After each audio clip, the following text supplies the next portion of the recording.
How's it going, guys? Man, I'm really impressed with how many of you are turning up for talk after talk after talk. I've put a lot of effort into inviting some of the coolest and most progressive reefers I know from around the country, and it's just really cool to see the room fill up time after time after time. We have a little bit more of a philosophical presentation for you from John Ciotti. John Ciotti might be known more as a troublemaker and a hooligan. He looks like a hooligan, right? But what you might not know, he's actually a very talented aquascaper and photographer. It takes a certain eye to frame the shot, and it takes a certain eye to aquascape a really nice planet tank. While we don't have aquascaping competitions in the marine aquarium hobby, this guy actually won the Iron Aquascaping competition at the Aquatic Gardeners Association convention 4 or 5 years ago. 2008. And that was judged by Takashi Yamano, right? Correct. All right, so this guy's got some serious chops at aquascaping. Please help me welcome John Ciotti.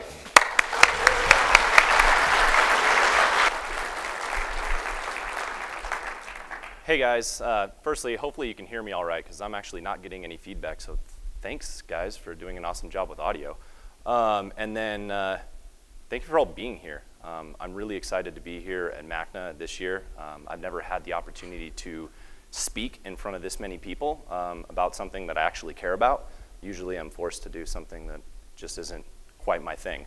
Again, thank you for being here. Thank you for the MACNA committee of sorts, and everybody here in Colorado for being so hospitable. They've really been accommodating. It's just been a good time so far. So let's go ahead and get into a little bit of this right now. And who is this guy and who cares? So before I start talking, I typically like to kind of break the ice and let's figure out who each other are. So I don't know everybody in this room, and I'm assuming that a lot of you probably don't know who I am. So can I get a raise of hand? Okay, cool, we got a couple. Can I see some familiar faces? Raise your hands. How many? Okay.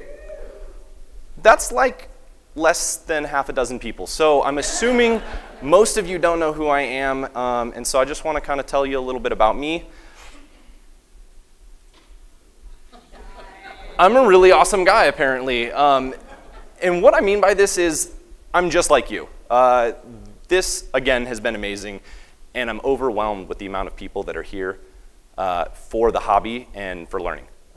So that whole awesome guy thing, it's every one of you guys, and I'm not trying to blow smoke up you at all, but I'm the same exact thing. And I happen to just have a little bit of a different background than most of us. And so we'll get into some of that background. I'm a creative director and a photographer in the real world. What that is I'm a visual storyteller of sorts. I don't talk all that well, so I like to do this with pictures. I work for some different brands you might have heard of. Butterfinger, Nestle Crunch, Reebok shoes. I do some Pampers, you know, if you got babies. Pepsi Hot Pocket. I got to work with Snoop Dogg on that one recently this year, and Kate Upton. That was amazing. And so some stuff that you might know of. Some stuff you might not know of is going to be kind of the industry professional. And this one's funny to me because I think of working in this industry more as a hobby, because I love it. I actually love doing what I do. I've gotten to work with brands like Current USA here in developing really neat little tanks that people can go home and set up without having to think about having a wonderfully aquascaped aquarium. So this is a recent product that we just launched. Here's another tank. It's a little more marine aquarium-esque because it's filled with marine aquarium animals. And this is another thing that I do. I do a lot of aquascaping for brands. So not just product development, not just imagery, but actually going out and setting up these tanks all around the world because they tend to work well. And so we're going to talk a little bit more about how they work well for you guys. I also do this. A lot of R&D and testing. A lot of the lights that you guys use, I've had hands-on time with developing and creating, so not only do they work well, but that they look great over your aquariums, because I really care about what's in your tanks. not just how you grow the things that are in your tanks. This one, so I can't take it too seriously. It's aquariums, and so this thing's gonna be as lighthearted as possible. We're not curing cancer. We are just doing aquariums. And so anything that I've won on this, I don't care. I don't have an ego. There's nothing to fill here. I'm grateful for all the opportunities that I've had to compete with other very, very talented aquascapers. I think they just had bad days and probably drank too much, and that's why I won. So this is literally a preview of all the cool stuff I'm about to talk about. The triple threat. I know there's 3 P's in there. I don't spell well, but it'll make more sense in a couple of minutes. We're gonna talk about focusing. This is not something that we do all the time. We just kind of do because we're creatures of habit. Design fundamentals. This is gonna be the most important one. So if you have a pen and paper, try to keep along with it, maybe jot some things down. A lot of these are gonna be rudimentary, and they're gonna be something that's gonna help you get to where you need to be. So I'm gonna ask you to leave here today and actually learn on your own. I don't wanna give you a recipe to just go out and create an amazing aquarium, because that's not what it's about. It's about giving you some tools and giving you some insights so you can go and figure this out on your own. Be your own individual. I know I try to. And then we're gonna have Q&A. So we'll see how much of that we actually get to. So the triple threat. It's actually the 3 Ps to successful aquascaping. The first one is gonna be purpose. So some of you may or may have not seen this aquarium. It's had a lot of coverage. Unfortunately. I think this aquarium got blown out of proportion a while ago. It's been published in multiple different magazines, and it's been published in Reef Builders. All over the web, you can type in nano reef aquarium, and this will definitely pop up in Google. This was the cardinal column, and there was a definite purpose when I designed this aquarium. It was approached from the top down and for a reason. And this is something that I think a lot of us do or don't do when we're going into an aquarium. And the other points that I'm gonna make will just kind of emphasize this. We need to know why we're designing these aquariums. So are these aquariums designed for you? Are they designed for your daughter or your son or for your family in general to come home, kick their feet up and relax? Or are they designed to compete with people on the internet? Because a lot of us, frankly, that's what we do. We go onto the forums, look at my tank, look at this thing that I got, and it's kind of this rat race of keeping up with the Joneses. And we're doing this through design, yet we don't have the tools to do it. Because I look at the internet and I go out there for inspiration and I don't see any. And so I'm not putting anybody down, and that's why there's not gonna be a lot of pictures of aquariums in this. I didn't wanna point anybody out and say you're doing this wrong, and I definitely didn't wanna blow up my ego by saying I'm doing it right. So this aquarium was designed for a reason. A lot of that reason was the internet. It was specifically chosen to go out into that social media. It was designed to be out in the digital arena. It's not a tank that you just enjoy by looking at it when you see it in person. It actually looked very flat. It was pretty boring. Everything that you're seeing going on in here wasn't something that you would see in real life. Now, preparation. This aquarium right here was actually done by a friend of mine. His name's Jeff Sensky. He's another award-winning aquascape artist, and this is from his brand Aquavaz. And preparation is something that I think goes hand in hand with purpose. So after we decide what our intended goal is, what we've decided we want to put in the aquarium and why we're doing it, we should know how these things are going to act. So we need research, and we need to know how each individual species is going to interact with one another. Now we pick our fish and we pick our corals, and then they go in the tank, right? And that's it. It's the end of it. Well, how do those corals grow? How tall are they gonna be? Are we designing these aquariums and putting a bunch of rocks in there to have maximum impact the day of? That doesn't sound like a sustainable thing for me. It's not a sustainable design plan. So as you'd see here with the cryptocoryne in the back, the Eliocharis in the back, and then you have this hemianthus cruising around through the tank. They're all needing different things. They all need to be trimmed at different times. They all have different growth patterns, and they all have a different appearance. And that's something that I don't know if we're necessarily considering when we're placing things into our aquarium. So when you're going through it and when you're in this preparation phase, think about it. Think about how something's going to grow out. Is this acropora going to be bigger than this other acropora? Where should we be placing these things inside the aquarium? How are these fish going to interact with scale? This aquarium looks massive because of the tiny, tiny fish. It looks impressive in person as it does in video and in photo, but it's really not that big. It's just under 4 feet. Now, perspective. You saw this same exact aquarium beforehand, and this is about a year later. And hopefully we can put this thing to rest after this. But I think this aquarium's purpose after what I intended it to be was probably to be here today to help show this. This aquarium, in my eyes, was a complete failure. It didn't do what I wanted it to do, and I didn't reach the goals that I had set for growth. Now, that's where my preparation, wasn't sound. This tank, I had to shoot the aquarium differently in the end. So I always set up my camera anytime I'm going to do an aquascape, and I prepare it with that intended purpose. Put your camera in front of your tank, set up the lens that you're going to use for that photo, because we're talking about the internet again, and they're going to be seeing it through your digital camera, and actually aquascape your aquarium by looking through your lens and getting up and preparing it, going back and checking, thinking about those corals and how they're going to grow out, and use your experience to get you down the road.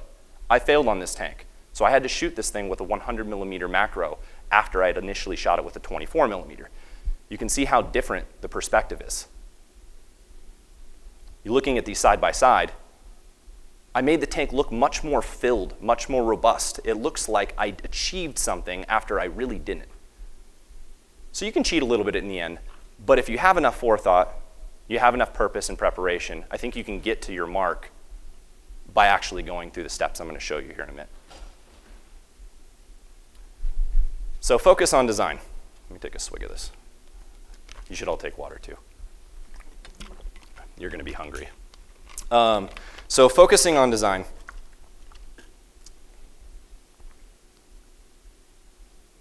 Restraint. Now you're probably looking at this and you're going to be like, why is this guy going to talk for 5 minutes about pizza? Pizza, in my mind, is probably the most well-designed thing that's ever existed. And if you don't agree, you can leave. So it does everything. And I'm going to demonstrate why, and more with a little bit of a story. So this was 6 months to a year ago, I was living in a different location than where I'm currently at, and they have all these cool, build your own pizza places. So I go in with a couple of buddies, and you can go to Chipotle, or that's from here, right? Awesome, good Chipotle. And you can pick your toppings. You can go through and you can pick your crust. You can have something crazy like a pretzel or a deep dish or thin crust or gluten-free like me. It sucks. Don't be gluten-free. You can't drink beer, and or at least not good beer. And then you go and pick your sauce, right? And so you can get like a white sauce, or you can get a pesto, or you can get like a marinara, tomato, or whatever it's going to be, and keep cruising on. You get your meat and all these things. And so I'm kind of behind my buddies because I like to let people go first. I'm a nice guy. And so they're off going, doing their things, and I see him. It's like he's going to get prosciutto, and he's going to get pepperoni, sausage, and there's going to be bacon, Canadian bacon, and then there's going to be ham, and then there's going to be chorizo, and there's going to be every crazy meat you can possibly think of on this pizza. And then I'm like, all right, cool, he's done. He's just going like meat, right? This is what he's doing. On to the next one. Every vegetable you can possibly think of is on this thing. And I'm like, all right, cool, what is he doing? You get to the end of the line, and I had picked pepperoni, and mozzarella, and some basil, and kept it kind of simple. And about to check out, his pie's like $40 for a personal pizza. Mine's like $12. And I'm like, all right, $12, that's outrageous, 40, whatever. So we're gonna go sit down. And he sits down and I'm like, dude, I'm gonna watch him. And he has a little fold of thing, put it in his mouth. And you do that and you see him put it in his mouth and he takes that bite and you can see it in his eyes that it's not worth $40. It's just not worth, you're like, oh yeah, this is cool, like you're an idiot. And so, he's putting this pizza in his mouth and it's a $40 pie. And I ask them, I'm like, what does it taste like? Well, you know, meat.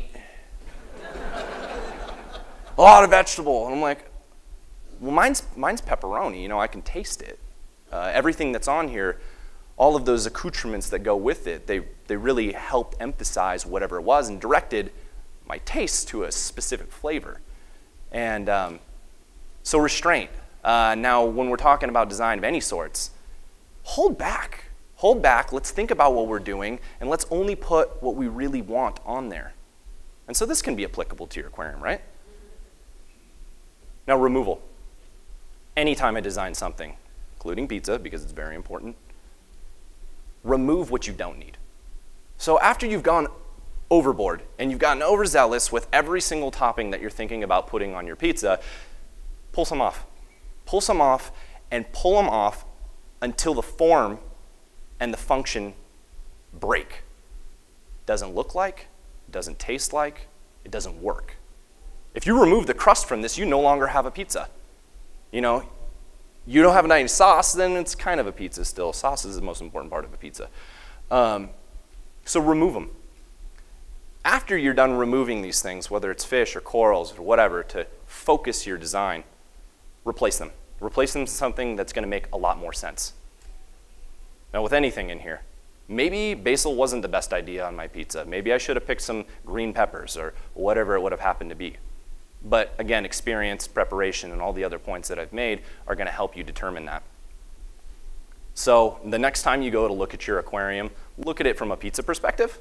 And anytime you go to design something or even put your wardrobe on, think about it. Think about what you're doing, why you're doing. Do you need it? Probably not. Leave it at home. So this is where you're actually going to learn something instead of me just philosophizing about things. Design fundamentals.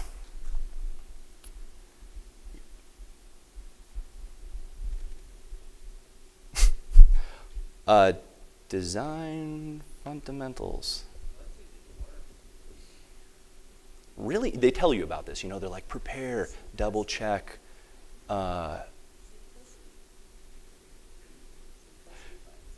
you know what? I'm going to just do one thing real quick. Since I am a photographer and we're used to dealing with things breaking, I'm going to go ahead and have Jake Adams come up and tell you a joke while I reboot this thing because it just totally freaking locked up. Sorry, guys. Where's Jake? Oh, hey, Scott, you know jokes. You told me about this before. Come on up here, Scott. You guys know Scott Fellman? Give him a warm round of applause.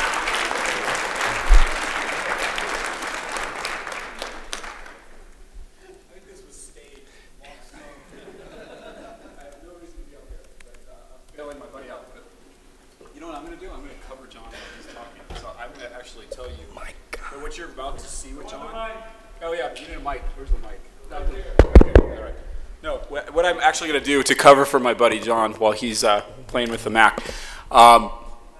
When you listen to the rest of John's presentation, take into account the fact that he's talking about, and I think you're getting it, abstract concepts that can be applied to what you're doing. And I think what you're going to see is, and I'm an unabashed fanboy of John's. I think he's one of the best. You can't imagine a more talented aquascaper anywhere. The reason why is because John looks at things with a different perspective, and what I think he wants to convey to you today is that you're going to be looking at things just kind of in a different perspective. You're going to look outside the box, which is what this whole MACNA is all about. And I think you're going to see, once this computer ever comes back on. I'm not lying. Yeah, he's not lying. I think we could probably have other people come up and just start talking for you here. But no, what you're going to talk about today, what you're going to see, what you're going to take home today, is ideas that you can apply, but he's not going to show you. You're not going to show him actual tanks, right, John? No. Yeah, he's just going to show you ideas. And I think you just keep this up in mind when you're seeing this stuff because it's going to be really important. When you apply this, it's going to change the way you look at aquascaping. I am robbing enough time here, John. Thank you. There we go. Okay, we're out of here. I appreciate this. I will appreciate this. Okay, once that comes back on, I think we're in good shape. Can we go ahead and reboot that, guys? I'm out of here, man. Hey, that's my tank. Really appreciate it. So, thank you, Scott. And so I want to talk to you guys about the design fundamentals. Composition. I'm sure we all kind of know what composition is. I'm sure we spent some time on it. And now, again, purpose, and all of the things that we talked about in restraint, they all come into play when we're talking about composition. And I apologize, our Q&A might be a little bit short now. We can always do it in the hall. So composition. This aquarium right here was designed with a specific purpose in mind. This tank was designed by me for my friend Scott Fellman, who just saved my butt. I'm glad I did this. So this aquarium, Scott came to me and was like, I need a tank for my office space. I need it. And I don't know if you know Scott Fellman, by the way. He's at Unique Corals, which is another one of those brands that I've helped work with from the startup. But he specifically asked for an aquarium that would show a little bit about him and would give light to his space where he's working at. And he's a hardworking guy, and so he needs something that can look good day in and day out. This aquarium is an absolute reflection of Scott. It's well kept, it's clean, it has philosophy and aesthetic, it's bright, and it's a charming layout. It really does reflect his personality extremely well, and I wanted people to be able to come into that environment and feel it. So when we lay these things out, and I'd like you guys to do something with me here for a moment, because it's going to make a lot more sense when I start bringing up things that you've heard before, like Fibonacci spiral and rule of thirds or golden ratio or whatever it happens to be, rules that people don't ever apply correctly. So go ahead and look at me, if you're not, and put your hands up like this, okay? Yeah, it's crazy, right? Okay. You're all in my cult now. I want you to go ahead and focus on me with both of your eyes open and only do what I say to do when I tell you to do it. So go ahead and move this in until you only see me with both eyes, right? Okay? And now, without moving your eyes, without moving your head, and you're just focusing on me, I want you to, no, do what I say, not do what I do. Come on. I'm an adult now. So I want you to close your left eye. Don't move your hands afterward. Then I want you to go ahead and open that left eye, and then go ahead and close your right eye. Okay, so I went away on one of those eyes, right? So let's go ahead and see some hands. Who saw me in their left eye? Okay, you're cool. You're like me, left eye dominant. Right eye. It's a lot of them. It's usually the way it goes. Composition. There's a reason why this is important. When we're talking about the rule of thirds, we're splitting an aquarium up into thirds. It's crazy, right? It doesn't work when you're doing it and you're applying this rule to just one section of your aquarium. Oftentimes, I'll see people take a photograph of their tank, and they'll put this all here in one little section right here. They're like, yeah, I nailed it. I'm like, no, you're a liar. Your entire aquarium is here. Stop doing that. You're breaking the rules. These are made to help you. Now you can see with this aquarium, and you'll understand, the focus of your eye is always off center. We're not totally symmetrical beings, at least in the way our mind works. And our eyes certainly are proven to that. So you're gonna have the true center of your aquarium there, there, there, or there. And this makes more sense when you actually see something in person, but everything is designed this way for a reason, and nature's very, very good at it. So this aquarium, head to toe, top to bottom, front to back, left to right, is split up into horizons. We follow these lines straight down, and we use the fish to complement to where the center of the tank is. You can see the flow and the motion. So composition is something that's very, very important to when you're designing an aquarium. And I'm not gonna go more off into this. I want you guys to go home and I want you to look it up. Really learn it on your own. This is something that maybe a lot of you know already, and so I don't want to badger you with it. Color is going to be the next one. And let me know how I'm doing on time, because I had to reset this. So, color. Now this aquarium I worked on when I was at ADG in Houston, Texas. I had the opportunity to work with literally the best aquariums in the world. There aren't any better aquariums than Houston, Texas, freshwater-wise. Denver undoubtedly has some of the best marine aquariums that I've ever seen. Color. When I walked in to deal with this aquarium, I understood color, I think, for the first time in my entire life. Despite those giant red walls Sorry, it's a little small. Your eye is led to this aquarium. When you're in this environment, there is no way you can pry your eyes from that aquarium depending on who the receptionist is. So those bright red discus really work specifically with this. This aquarium was designed for a brand and a firm called Studio Red Architects. I think it makes sense. So after this color thing,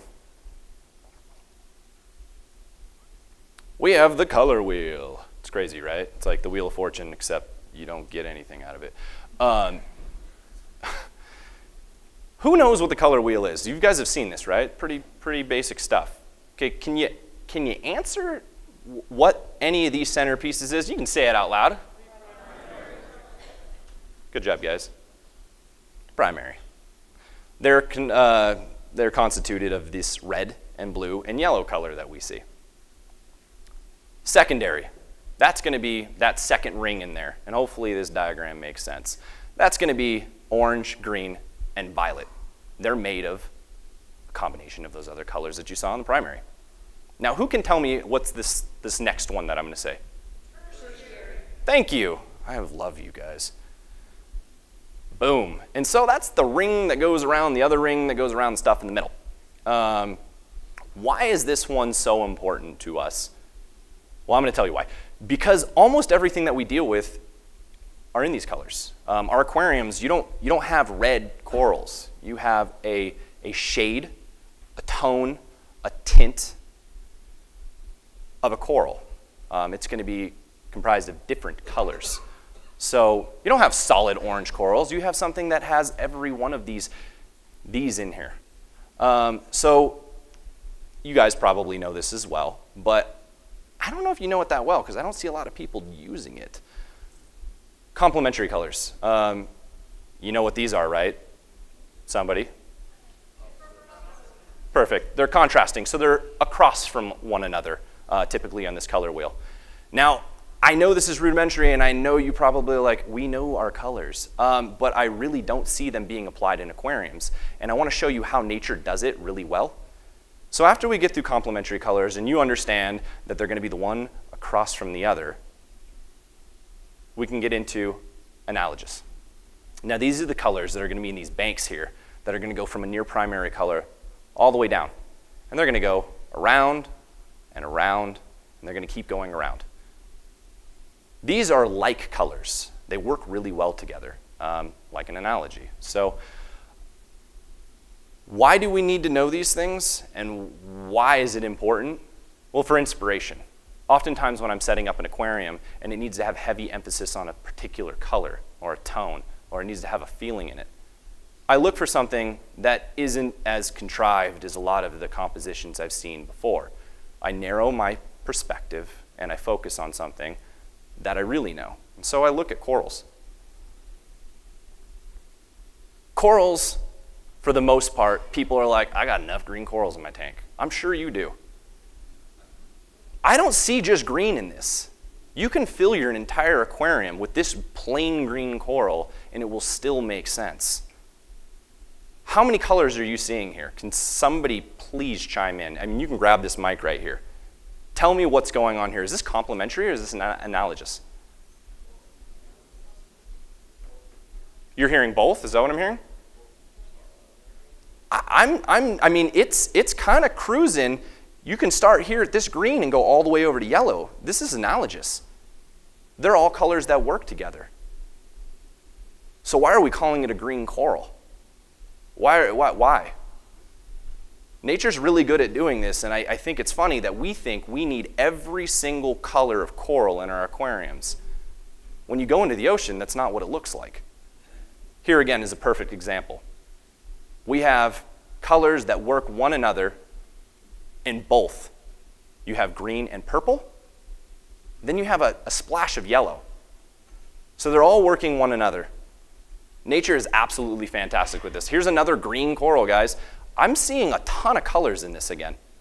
So really, next time you need inspiration for a layout, go and look at something on a smaller scale. Really get into it, take your time with it, and choose it from somewhere that really matters to you, because emotion is a huge aspect of how something's going to come out.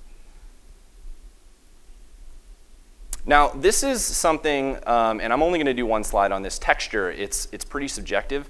It's how you feel about things most of the time in fine art.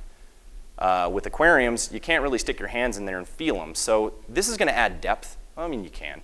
I wouldn't rub your acros. So this is going to be the thing that is a segue from color into shape. And I find it important because you can see here in this image that Jake Adams shot, which he's not here to take credit for. He doesn't listen to me.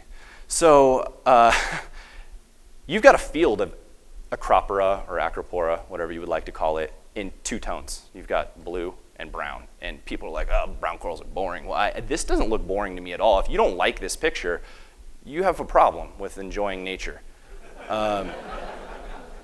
It's absolutely beautiful. It's one of my favorite pictures. It's something now that I think of every time I think of this subject. There is a heap of texture in here. This is the most chaotic, stagnant environment I've ever seen. You have emotion in this. Emotion combined with color is going to kind of give you shape. So this is something that I would like you guys to, hang on, you know what, I'm going to go this way. I don't want to blow myself out. Can you go ahead and hand out some of these papers? Just go ahead and break one off and hand it down, and then go ahead and take a pen. You guys smell good. Here, take a pen, and then I'm going to have you go ahead and just start handing these around. Here, go ahead and start handing those around right there. And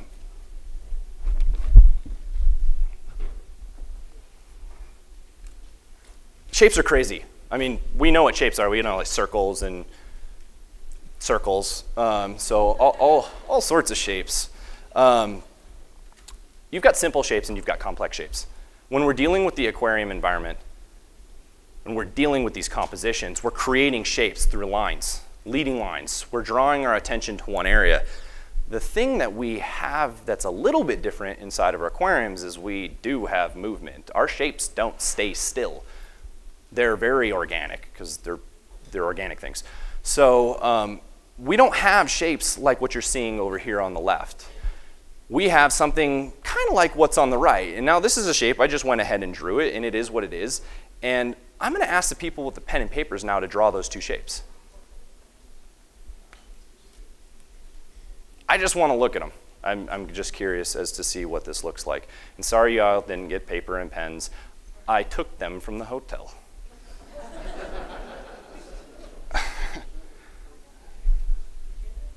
Yeah, I'm sure the business office loved that. So do you guys have, does somebody want to bring their shape up here? Yeah? I'd love to see all these shapes. I would absolutely love to see these shapes. Oh, wow. I like this one.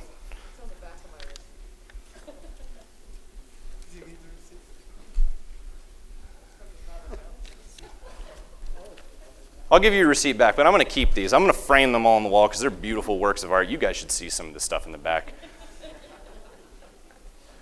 Well, you know, you all got that first shape really, really well. Sorry for talking down into that. I mean, these are great, but none of you got that second one. No, you know, there's one really close one. You're amazing. I should have had you put your name on them. I'm a terrible teacher. So shape now, you can see how you remember something. What's going to make people remember your layout? What's people going to remember your aquascape for?